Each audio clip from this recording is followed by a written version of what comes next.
Odom ne asomdwe mobrohu ani nhira efia adwo Nyankopɔn Awurade Yesu Kristo ne Honhom Kronkron enka mo echiamu nyina wo Yesu Kristo din mu yɛda Nyame ase sɛ ene dai nso odi abeduru bosumi duba kono ne mpai mu 15th November yɛda so tinkwamu ana Awurade adom odofo me koso akae ebre kakra ni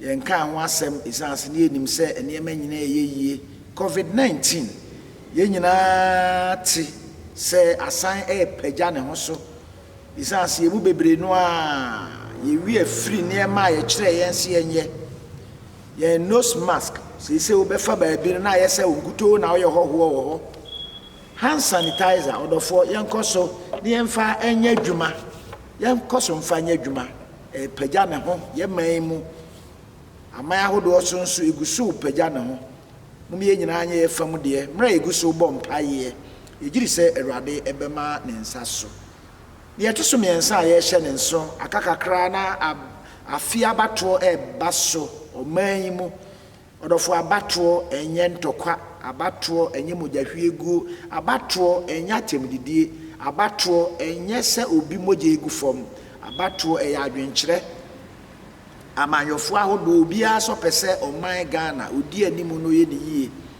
obi e kire na adwene o kire na adwene ne ye a ye amanfo no ye ti obi ade ne ye de tunsane ani a ne ye hunu ba bia ye twa ba akọ sabe nyansa nim se adwenkyere a ye si hu gina ye kototo atuo na ye wo ye ho sekan etwitwa ye ho iprepra ye ho odofo mumma ye nkodi politician bi achi nkoje ni sika na ye nkoye ne emfra odofo ye nhye ne nso hwan na epe president adi na ne ba ebekwa akoye trutru asem hwan na epe MP adi na ne ba ana ne wofa asibi ekoye ne emfra se ne be ya ne wofa na ne papa benya tumi ade na wo ma ho kwan no dada usika ketua bi se wo press esia wudi demo a wahwe wo akwakira abosome miensa afi wo be frɛ no kra out of coverage area wonte ne nka biem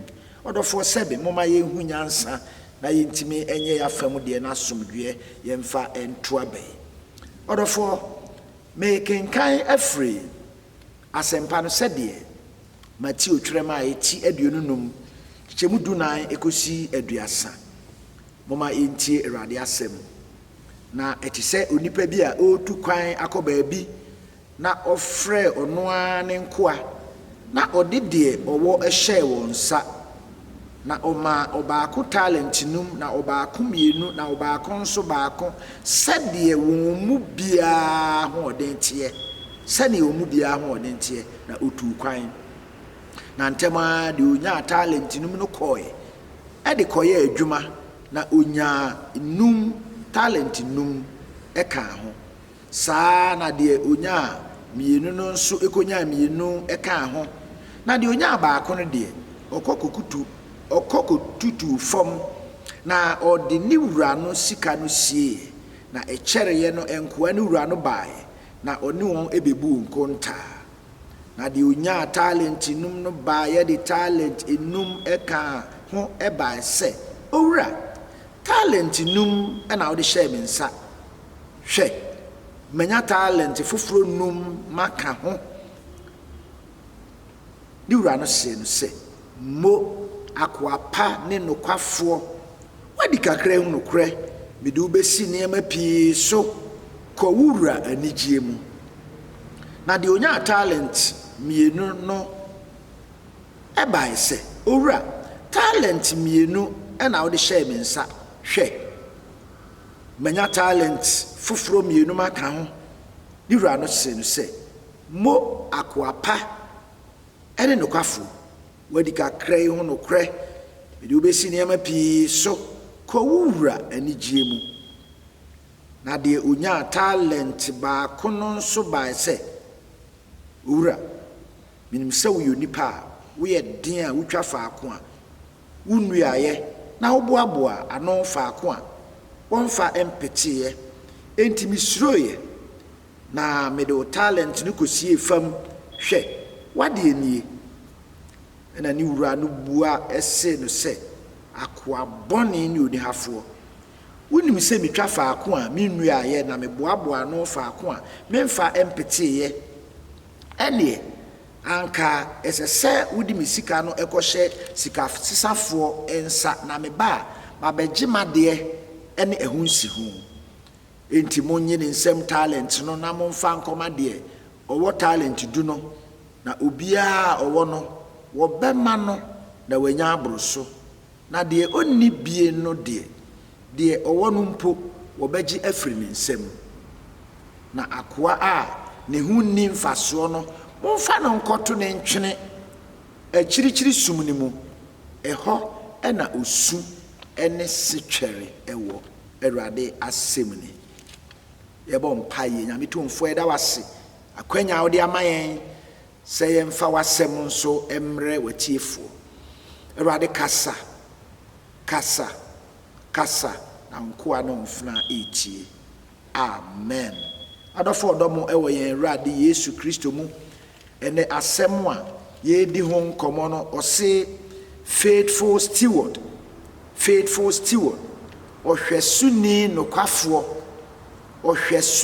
nokwafoɔ faithful steward yɛka sɛ obi yɛ faithful yɛ nokwafoɔ a obi a wotimi ɛde wo ho ɛto ne so obi a wode wo werɛ hyɛ ne mu a ɛyɛ yie obi a wode biribi gya no a otimi yɛ ho adwuma wonkɔmma mmɛto sɛ ɔto anansesɛm ebere bi ɛsɛ obi ɛde dadeɛ mpa egye obi ɔkɔɔyɛ a ɔbɛgye ne dadeɛ mpa ɔse akura awe saa nipa no ntimi mfa wo ho nto ne so the brɔfo no sɛ obi ɔyɛ devoted steadfast lawyer bi ɔyɛ lawyer no yɛ obi a ɔwɔ do bi ma wo ana yɛbɛka sɛ allegiance ɔde ne ho to obi so wodi biribi hyɛ ne nsa a ɔyɛ firi n'akoma mu yɛ ne yie adwuma a ɔyɛ ma ɛho te ɛma wo a w'ani bɛgye ɛbɔ bi ɛna wahyɛ a odi bɔne so ɔnka sɛm sɛ na ɔnyɛ n'adaneɛ mu faithful. So we talk of loyalty, we talk of conscientiousness. Odofo na yɛka sɛ obi yɛ steward a ɔhwɛsoni ana ɔhwɛsofoɔ to obi a ɔmanage obi yɛbɛka sɛ manager ana caretaker of someone's estate or property ɔhwɛ obi agyapadeɛ so ama no ɔno ɛne steward. Nti ɔdɔfoɔ sɛ yɛka ɔhwɛsoni a mɛka sɛ ɛyɔfrɛ ma dwumadie bi pɔtee. It is a calling to a specific duty of the master. Yewura no adwuma bi a ɔde ahyɛ nsa a yɛyɛ ne yɛyɛ a yɛwɔ adwene sɛ daakye ne yɛyɛ ama yewura no yɛbɛbu ho akontaa ɛda bi bɛduru. There is a day of accountability, the Lord's day. Nyame adehye yɛka sɛ obi ɛyɛ ɔhwɛsoni a ne yɛdi kan ne ani wura ne de hyɛ ne nsa sɛ yɛhwɛ kenkan sɛm yi a yɛkenkan yɛyi a ne ɔde hyɛ obi ansa no sɛne obi biara ho ɔden teɛ according to their abilities. Enti ne na osusu sɛ obetimi ayɛ kɛseɛ ɛho adwuma no ɔde kɛseɛ hyɛ ne nsa according to our abilities. Ne ɛtusu mienu so ɔde adeɛ no bɛyɛ adwuma ɔde biribi ahyɛ ne nsa ɛhwɛ sɛ ɔde bɛyɛ adwuma to be invested wisely. The nyansa ɛto ho ɛde ayɛ adwuma yɛnyɛ nyansa nipa bebree bɛdaadaa and say ntɛm nkae nipa yawo ɔde sika yɛsɛ ɔde kɔhyɛ baabi a bosome wobɛnya mpem anim wode 10,000 a wobɛnya 10,000 aka ho di yɛmfa sɛ bi obi a nyansa nto so anto ho. Enti ɔhwɛsoni ɛsɛ sɛ ɔde nyansa ɛto deɛ yɛde ahyɛ ne nsa no ho adwumayɛ ho. Afei steward no ɔhwɛsoni no he or she is responsible for how the things entrusted into his care be used. Or you're responsible. Or no na sudie no one so. Or no na yedi ahye ne nsa nti enyo bi fufuro bi oti baabi. So there is that responsibility on how the property invested into your care, entrusted into your care is used. Enti mo ma yen hye sa ne men so. Odofo ewiase nyina ne ma bi esese me ne ye twa adwen si so se ya hwesofo ne edikan, we are stewards of time. Emre a ye wo nyame de amayen a ye hwe so da kru bia ye wo don hwira duonu 24 hours a day. Now what ye wo nefua in the week we have 7 days in a week. Ye de nyina atoto ho a emfidodo a nyame de be mo bia nyame nim se nipa me ma na emfidodo se a ena obetimi ayeso adwuma enti ena ye nyina ye nwu emfie baako ano. Tiorofo ye hye ne so ebre nyame de ama ye de transase so ye bebu mre ne ho nkonta maako a kire Awurade. We are stewards of time, because of which we have to use our time judiciously. Ebre nyame de ama ye no ye mfa nye adwuma yie. Eto bi ana yesre omanyimu is African time. There is nothing like African time in the economy of God. Ye benyame amamuo ne na hinie mu ye ni bibia te se bibifo mre obibini na oni mre so ha no kwabro kire de odi ni mre so isa so se wanura adwuma mu ntem a ye maakera na ye bepam no odofo sese yesesa adwene nyame a ye di na chi nyame a ye som no ono he is a time conscious God. Mra oba de osi de dikan obo we de to so mienu obo we de to so enson ohome chese wahihye ne mre is a time conscious God. Enti se me ne ye ne madia na sese ye nso ye hunu se odi bre bia mayen ya ye bebu bre ne ho akonta. We must be conscious of our time. Enipa mu mre to bi na hwe ko gina program bi ase na nsen chairman yeseminko sinanai program bia na ekoso tech a wo ye ade ese ye hyase no nkro no ye hyase na be 10:45. We are not conscious of our time, and we will all account for the time that we misuse and the time that we use judiciously on earth. Yesu so okay asempa no said Yohane twremaye tinkron nchichemu enan John 9:4 or say adechie wo we eseseme ye ne osoma me na adwuma san se anadwo ba obi ntimi nya adwuma. So Jesus was also a time conscious man. So we are stewards of time. We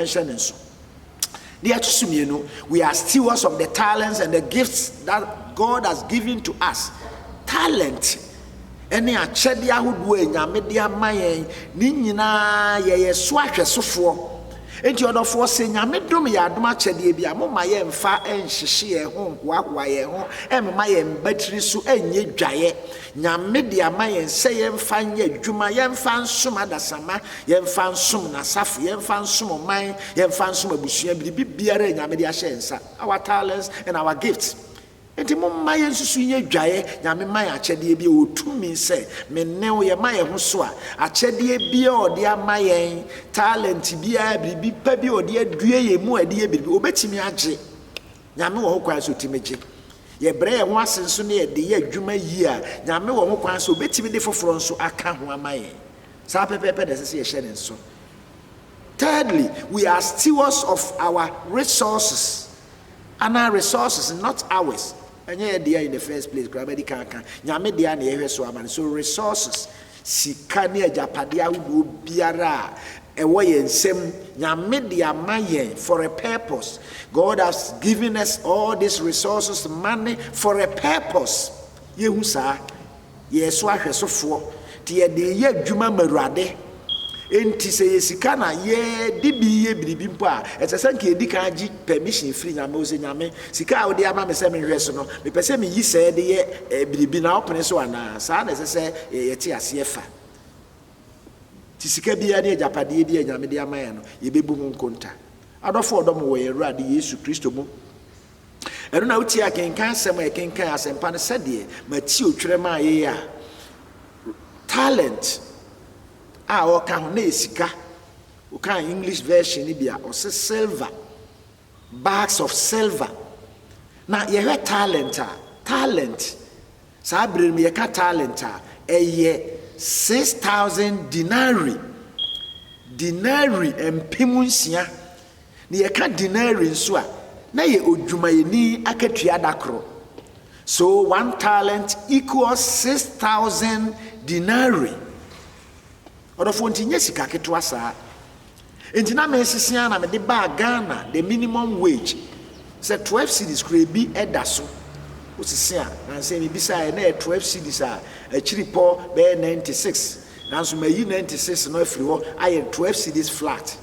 Enti ehwe ne onya talent eye enum no a talent enum ba ko ye 6,000 which is a talent enum no eye talent empim aduasa 30,000 denarii empim aduasa.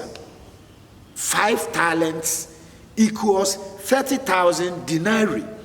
And a denarii ba konsu odwumayeni akatua dakro de a to the 30,000 no at times a year 12 cedis a metwa no flat no a which I say ni odi kan enya talent no no wo de ba Ghana sika sese mu a 360,000 Ghana cedis titide no a 3.6 billion enye sika ketewa ene ye de man ni odi kan no de otosu mienu a onya talent mienu nso so fa talent baako se eye denarii empimunsia se na yedi kan no de a ene na ne onya talent mienu no enso onya denarii empim du mienu 12,000 denarii multiplied by 12 Ghana cedis which I've taken as the minimum wage in Ghana, which is also enya 144,000 Ghana cedis. 144,000 Ghana cedis. It is what they call a year sikada denwa 1.44 billion Ghana cedis. And the Becca ni di 1 talent, you know, or no so at the 6,000 denarii. So 6,000 multiplied by 12 Ghana cedis. My fan say minimum wage, you know, which is also 72,000 Ghana cedis. And kind of more. Rebecca said 720 million cedis. The other four say, oh, be anyone I need the shot. Near the shot, 72,000 Ghana cedis, 720 million. A dear bear, Juman or person called the year went to me. Now, so I will who say, woman say, oh, back when who says a set or didn't be able. Me no edikano or ye anokwafo. Denti no ya anokwafo. Ohunu nyansa etu ne wowura e de ahye won nsa no ho anamon. Ye onya enum no e de koye adwuma. Me giri se ye adwuma pa. Medika aka nya adwuma bia na ye de sika ko hyem. Sika no de ba ye bebo hu mienu na wo de akɔhye ho e na akɔye hawo amanipa bebre. Odofo ese se biribi biara nyame de ahye ye nsa wasase so a ye de ye adwuma no sebio ye di nyansa kakra bata ye ma ya dwene mu no sebe e wana montuo bi a yetu enti ne odi kan no o ma na dwene mu doye odi koye adwumaden wanyo kwadwefo enti oye adwuma ne nyame nsu hyira so adwuma pa bia ye ne nyame hyira so. Odofo, let us be faithful in whatever work the Lord has given to us. Let us be faithful. The Lord will bless us. Nti nyame hyira no nso nya talent num kan ho. Ti na koye du. Saa na ne nya mienu nso de koye adwuma, enya mienu nti mro wura ne ba ya obu nkonta no. We aba wenya enum aka ho 100% increase. Enti owura no ka kire on say mo well done, good and faithful servant. Therefore, we need that commendation. Ye hiya sa abasobo no. Se ne nyame de ahye ye nsa no, ye beye hu adwuma yi a ebre bi bedu, eda no bedu, Awurade da no, Awurade beka kire nse yemmo akwa pafna pa no kwafo ne ode ahye ye nsa ye di mu no kre. Ya nya ne basabasa, ya hweso yie. To biribi na ode biribi show bi nsa. No dwen or no de ho obefiri mu a store eno obi abue se we asafoba we de beboa me na bosome so a ubenya biribi kakra na wadi a na wono efa nyansa kwan so afa store ni mu niema mpo a ni wura no ni beba ne ho so no na wabɔ store no to wabɔ no kra na me arehye no kuredie timienu edi kan no ka kire se mo akwa pa no kwafo wadi kakra hu no kra me di ubesi niema pii so odofo si edi ne enyame de aman mu no kra ode ne edoso bebre be kan ya na ne otoso me ensa no yakwa bone he wasn't faithful be twa ni wura na da pa kan se minim se utrimu oden ti I didn't want to take risk hwe wani ni nyansam wani ni nyansam na nsam odwen fa ni wura ne ho so na enye kire obi a na dwene nye odofo moma yen fa adwen pantra sase so nya dwuma ena de Awurade de amayen so yema yani nso yedi kan ka se na enye sika kuma saa sane na ho odin tie na Awurade edi man no maka se Ghana sika saa bre yanka 72,000 Ghana cedis edi ebe na ko betimi aye so ohwe wo nya bebre nu nti en wantu ne de ho anamo ana odofo mo ma ye nhwe ne nyame de amobi enye eno ho akonta na ebebu na mom ne nyame de amame ne nyame de amawo eno konta na me ne nyina ebebu enti mo ma enha ye kura so bi enya se ne enya se ne nyame de amaye ne no ho konta na ebebu enti ne otoso me ensa ne twa ni wurada da pa wo boaboa no ba bia wo mfa mpeteye wo kokotwa ba bia wo ankasa wo nnua aye je ni wurada ko yekromfo in other words no ka kire nso akwa bone ni oni hafo odofo mo ma ye entrance na ne nyame de ahye yen se ye de adwuma ebu ho nkonta da bi no Awurade metoye no nka nkire se akwa bone ni oni hafo. You lazy and slothful servant. And I think I hunu nyansa. Na nka ne me de man kura fakoto bank, fakoma sika safo yen fan show if you didn't want to take risk. You be sika not their proper place, bank papa, not their treasury bill. Save money. Ebre bi do bibi ba betos. Nka hunu se nyansa no na fako hye sika safo nsa ka me ba ye nka menya ho interest in siho ka wo de aka me ho.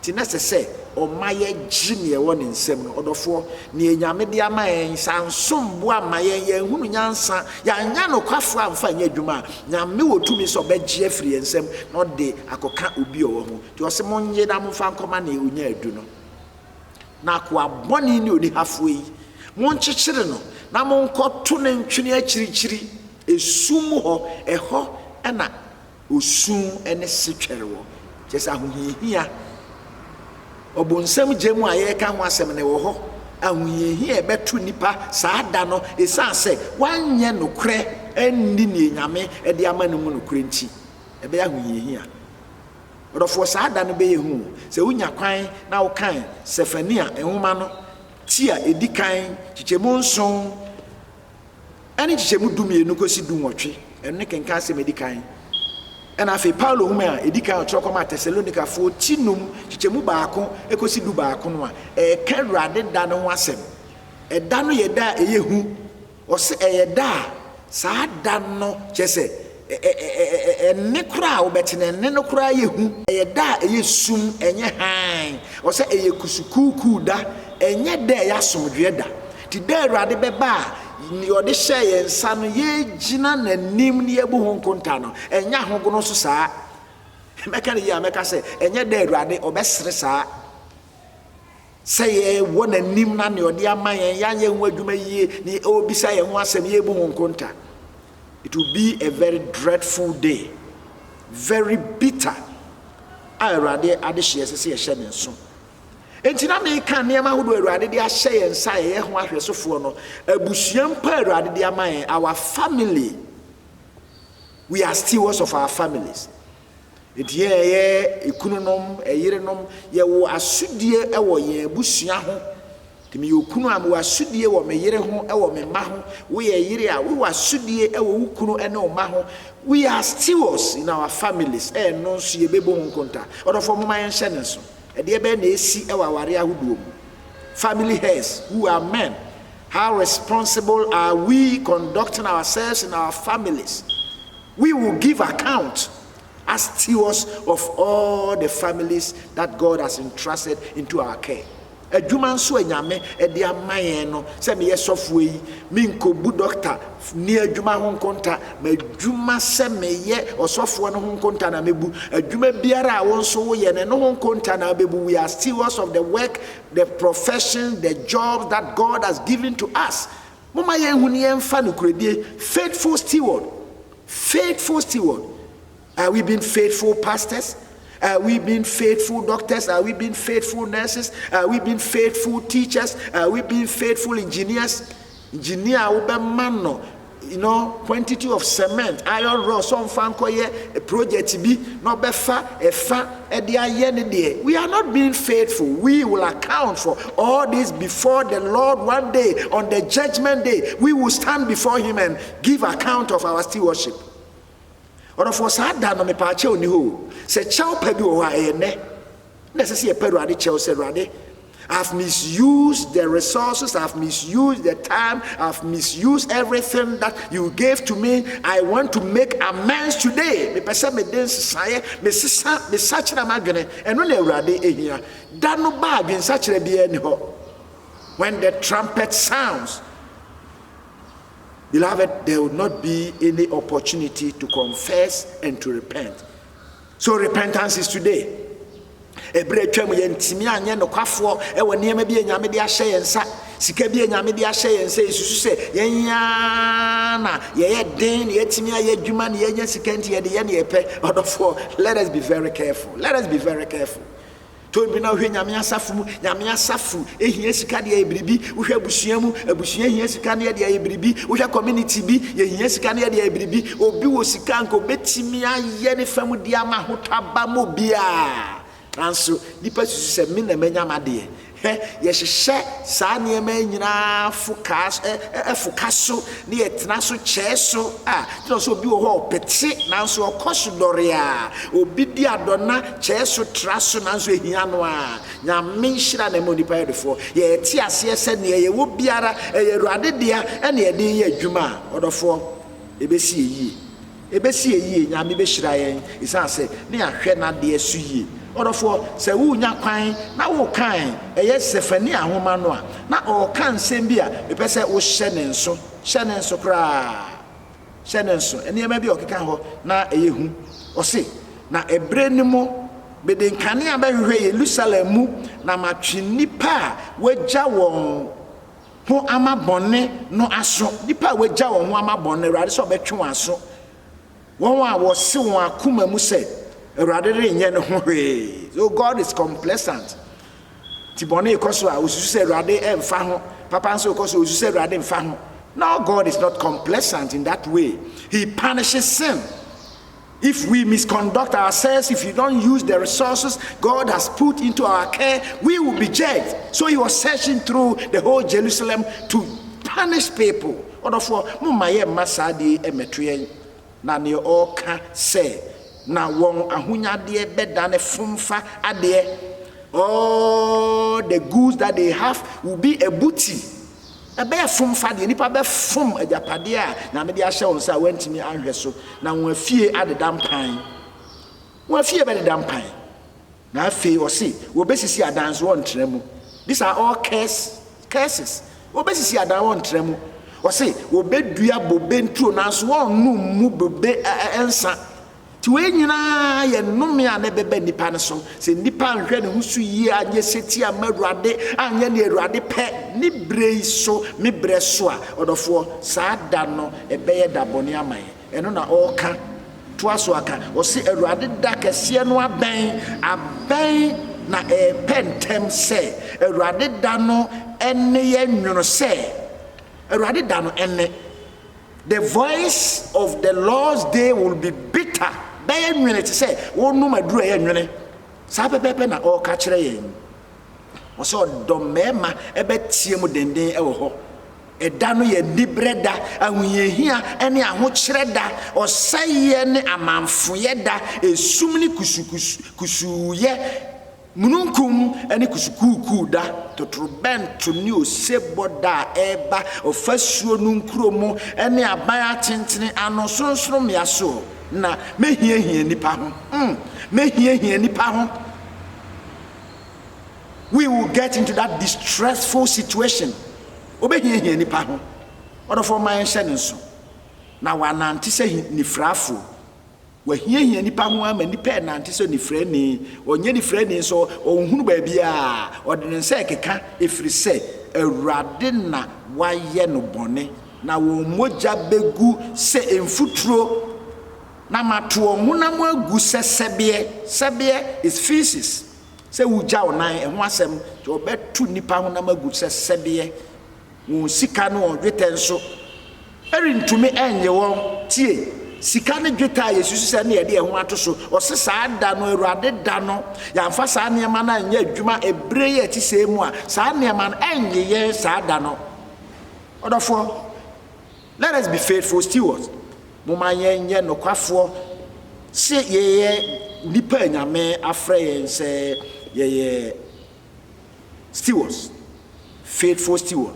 Wɔn sika ɛne wɔn dwetɛ nyɛ wɔn Awurade abufuo da no na ne nunkuntwe egya no mu na asase no nyinaa ɛbɛhyeɛ na adwerɛ a ɛba mpofiri mu a na ɔde bɛba asase sofuo nyinaa so ti Awurade da na bɛ mpofiri mu ti woka 1 Thessalonians na ɔka sɛ Awurade da na bɛba te sɛ oyifuo ɛba when a thief is coming to attack you, he doesn't give notice. Omonkaye putupru na waba saa da no ɛna Awurade ɛda no ɛbɛyɛ ɔdɔfoɔ yɛwie na mebisa sɛ so nneɛma nyame de ahyɛ me ne nsa a yɛbɛgyina n'anim abu ho nkonta saa da no sɛ san ne yɛbɔ yɛ bra na Paul ka kyerɛ Thessalonica asafo no sɛ wɔyɛ ɛhan ma deɛ wɔnyɛ wɔn nneɛma sɛ han enipa a ɛte ɛhan mu na mmom wɔnyɛ wɔn ho sɛ nipa a wɔyɛ sum ɛma a wɔyɛ sum mu nneɛma yɛnhunu yɛn ho sɛ yɛyɛ Awurade ma